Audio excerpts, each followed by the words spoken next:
سب سے بڑا پاور اور سب سے پہلا پاور جو نفس یوز کرتا ہے نا انسان کو اسی کنویں میں، اسی دلدل میں مر مٹنے کے لیے، وہ ہے خواہشات کے وسوسے. یا وسوسے دے گا یا باہر سے خواہش کھڑی کر دے گا آپ کے ساتھ، اور آپ کو کہے گا دیکھو کیا ضرورت ہے اپنے کمفرٹ زونز کو چیلنج کرنے کی، کیا ضرورت ہے اپنے کنوینئنس کو چیلنج کرنے کی. اس لیے اللہ نے جو سب سے پہلا آرٹیکل آیت میں رکھا نا وہ ہے لما صبر. جب لوگوں نے صبر کرنا سیکھ لیا، ہم نے انہیں قیادت اور امامت کے رولز دینا شروع کر. صبر اپنے نفس کے خلاف صبر کرے گا تو لوگوں کے نفس کے خلاف کرے گا. اب اپنے نفس کے خلاف ہی صبر کے اوپر یہاں 2 3 4 گھنٹے کا لیکچر ہو سکتا ہے کہ یہ نفس کے ساتھ صبر کیسے کیا جاتا ہے. کیونکہ کبھی سچویشن آئے گی نفس کو لگ رہا ہوگا یار یہ اللہ کا عذاب آتا ہے، اب وہاں ہولڈ کرنا ہے آپ نے جب تک کہ کلیئرٹی نہیں ہو رہی کہ یہ اللہ کا عذاب ہے، اللہ کا اشارہ ہے، میری ریکٹیفیکیشن کے لیے اللہ نے ایک نعمت اتار دی اندر سے، لعلہم یرجعون لعلہم یتضرعون. اللہ مجھے گائیڈ لائن دے رہا ہے کہ تھوڑا آف دا گریڈ ہو گیا، واپس کچھ ان ایسپیکٹس کو واپس درست کر. تو جب تک کہ وہ کلیئرٹی نہیں آ رہی ہوتی، صبر، ڈیسیشن نہیں لینے کا صبر، اوپینین نہیں قائم کرنے کا صبر، ٹھیک ہے، اپنا فیصلہ نہیں سنانے کا صبر، فیصلہ سنانے کا صبر، انیشیٹو لینے کا صبر، انیشیٹو ہولڈ بیک کرنے کا صبر. یہ اتنی لمبی گردان ہے، میرے نیٹ پہ زیادہ تر ویڈیوز ہی صبر پہ ملیں گی آپ کو. ابھی حال میں ایک اور ہے، کیونکہ اس صبر سے مراد یہ نہیں کہ آپ کے اوپر ظلم و ستم ہو رہا اور آپ وہاں پر نا خاموش ہو کے بیٹھیں. صبر یہ نہیں ہے، یہ تو تیسرے درجے کا صبر ہے. صبر کی پہلی 2 کلاسیفیکیشنز ہیں کہ جو کرنے کا کام ہے اسے کیا جائے اور جو نہیں کرنے کا کام ہے اسے نہیں کیا جائے. یہ ہے صبر کی ڈیفینیشن کہ نفس کو روکنا ہے کس چیز سے کہ وہ نہ کریں جو نہیں کرنے کا اور وہ کرے جو کرنے کا. یہ ہے صبر کی اصل ڈیفینیشن کہ جو کام اللہ نے کہے ہیں کرنے کو اس کو کرنا. یہ صبر اول ہے یہ، اور اولا بھی ہے. اور جو کام منع کیے نا نہیں کرنے کے کسی بھی سچویشن میں تو اسے نہیں کرنا بھی صبر. اور تیسرا ہے کہ اگر کرتے کراتے کوئی حادثہ ہو جائے تو اس کے اوپر سٹینڈرڈ سے ہٹ کے کوئی الٹی سیدھی حرکت نہیں کرنا. یہ تیسرا لیول ہے صبر،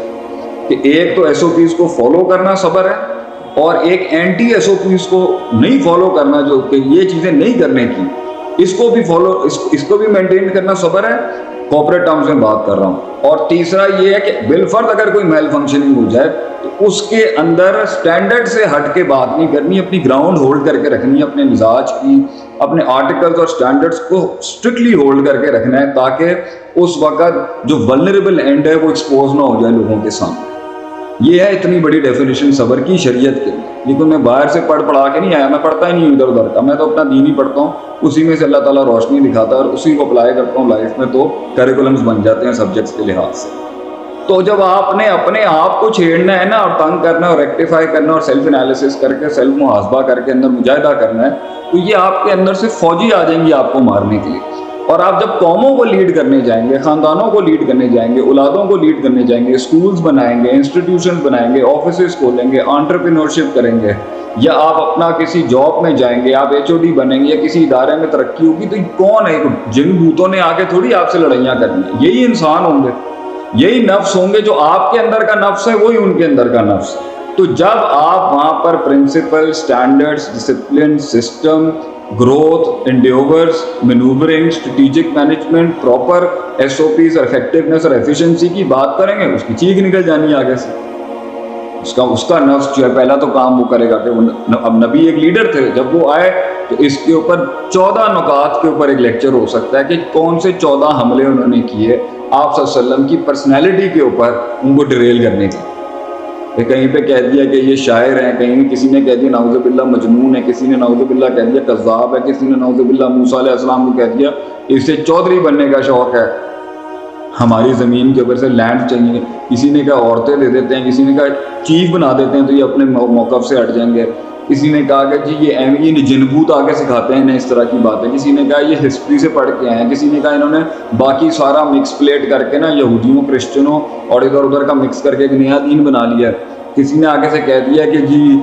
جو ہے شہرت کے بھوکے ہیں، کسی نے آگے سے کہہ دیا کہ جی یہ امی ہے، ان پڑھ ہے، تو آتا ہی کچھ نہیں، یہ کہاں سے آ گیا ہمیں سکھانے کے لیے، کسی نے کہہ دیا کہ جی یہ خاندانی بڑا نہیں ہے، کسی نے کہا یہ اچھے اسکولوں سے نہیں پڑھا، کسی نے کہا یہ اچھی یونیورسٹیوں میں نہیں پڑھا، کسی نے کہا یہ اچھا گریجویٹ ہے۔ لوگ کیڑے نکالنا شروع کیوں؟ یہی ہے، یہی ہوگا جب آپ نے جا کے لوگوں کو یہ کہنا نا کہ بھائی جان آئی کیئر اباؤٹ یو، میں آپ کا خیر خواہوں، میں آپ کو اس پوزیشن سے باہر نکالنے کے اندر ہیلپ کر سکتا ہوں، آپ یہ کام ٹھیک نہیں کر رہے۔ تو یہ جس وقت آپ یہ سٹیٹس بھی لیتے نا روڈ پہ کسی راہ چلتے آدمی سے، آپ نے لیڈرشپ کلیم کر دیا کہ آپ نے جب کسی تو لیڈرشپ میری نظر کے اندر لوگوں کو ایک ویژن پہ جمع کرنے کا نام ہے، یہ ایک پرسپیکٹو ہے۔ لیڈرشپ غلط چیز کو درست کرنے کے لیے انیشیٹو لینے کا نام بھی لیڈرشپ۔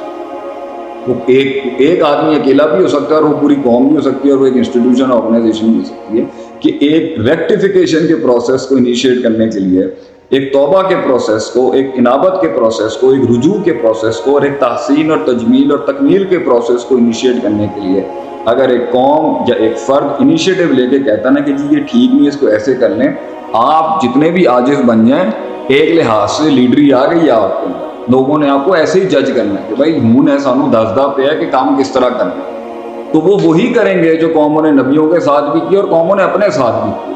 تو اس لیے سب سے پہلا آرٹیکل ہے صبر، کہ آپ کا نفس لٹرلی بہت ہرٹ ہوگا، آپ کا نفس سیبوٹاج کیا جائے گا، آپ کا نفس مجروح کیا جائے گا، آپ کے نفس کی بے عزتیاں کی جائیں گی، آپ کے نفس کے اوپر پرسنل اٹیکس ہوں گے، آپ کے نفس کے اوپر جو ہے وہ آپ کی فیملیوں کے اوپر گالیاں کی جائیں گی، آپ پہ تنقید کی جائے گی، ایسی تنقید ہوگی کہ آپ، میں کہتا ہوں یہ آپ کا بستر جل جائے، اتنا دل آپ کا جل رہا ہوگا کہ جس بستر پہ انسان سو رہا ہونا وہ بستر جل جائے، اتنی تنقید لوگ کر رہے ہیں، چھرے ماریں گے، مزاج دکھائیں گے، ٹینٹرمز دکھائیں گے، اپنا فضول کی جو نا فضول بونگیاں جسے کہتے ہیں، فضول بونگیاں۔ اس کی مثال آپ ایسے لے لینا کہ نبی صلی اللہ علیہ وسلم کی حدیث میں آتا ہے نا ما بعث النبی الا رعى الغنم او کما قال نبی صلی اللہ علیہ وسلم، کہ کوئی نبی اس دنیا میں نہیں بھیجا گیا مگر وہ بھیڑ غنم سے مراد تو بھیڑ ہی ہوتی ہے، اگر بھیڑ بکریاں بھی لینا وہ بھیڑ بکریوں کے چرواہے تھے۔ اب کیوں تھے؟ اس کے اوپر اتنے نکات آ سکتے ہیں کہ بھیڑ چھوٹی ہوتی ہے اور لیکن اونٹوں کا کوئی بھی چرواہا نہیں، there was not a single shepherd of any camel، کسی اونٹ کا چرواہا نبی نہیں آیا، جتنے نبی بھی آئے ہیں وہ بھیڑوں کے ساتھ انہوں نے وقت گزارا اپنی نبوت کلیم کرنے سے پہلے۔ کیوں؟ اس میں نکات ہیں۔ پہلا نقطہ یہ، جس کے ساتھ آپ ہوتے ہیں، جس آبجیکٹ کے ساتھ آپ ہوتے ہیں، جس جانور کے ساتھ آپ ہوتے ہیں، جس ماحول کے ساتھ آپ کے ہوتے ہیں، تو آپ کی پرسنالٹی میں وہ چیز ریفلیکٹ کرتی ہے۔